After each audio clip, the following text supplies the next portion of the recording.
A handful of local skateboarders have been inducted into the Skateboarding Hall of Fame. It's a first for Hawaii athletes, and Sienna Pillaton has more on the accomplishment and what it took to get there in this week's Game Changers.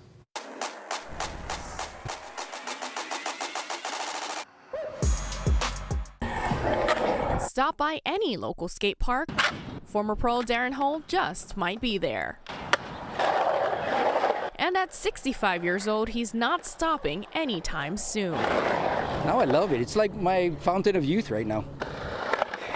This past May, Hull was one of 4 Hawaii-born skaters inducted into the Skateboarding Hall of Fame, an honor decades in the making. I rode for Town & Country in a team called Z-Flex. Hull was Town & Country's first official traveling pro. I just remember seeing pictures of Darren Hull at the Pearl City pool, and it was like, wow, who's this Hawaiian kid that rips? You know, in the 70s, to being a skateboarder wasn't exactly what you see these days with the kids going to the Olympics and everything. People think more of them as athletes. Along with Hull was Larry Bertelman, Jamie Reyes, and Roy Jamison, all paving the way for future skaters in Hawaii. Larry Bertelman, to me, was the most influential surfer in the world when it came to our skateboarding style. Bertelman was one of the surfing greats in the 70s and the mastermind behind modern skateboarding styles, after introducing a low carving technique that changed the landscape of both surfing and skateboarding. When it came to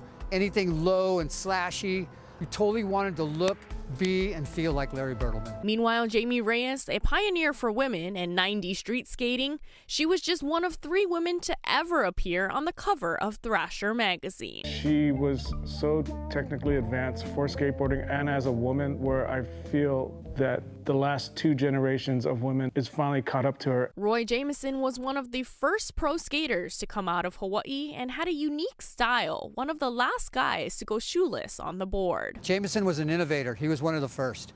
In Hawaii, he was the guy. My brothers and sisters grew up in Pearl City and the Palisades, where there are a lot of hills. Well, Roy would be like about 7 years old watching us, and he'd want to try, and we'd say, no, it's too dangerous.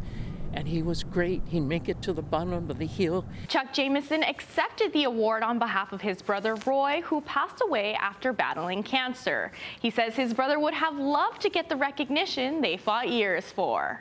It's really nice to see that all of the things that he did early on was finally appreciated. And during that era, these former pros say while skateboarding was recognized in the islands, it wasn't always respected.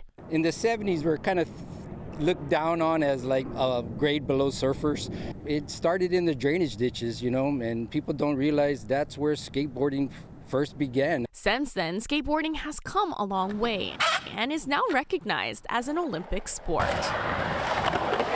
The 808 doesn't get a lot of credit. There's a lot of good skaters in Hawaii. It's great to be a skater right now because people look at them through a different view. Sienna Pillaton, Hawaii News Now.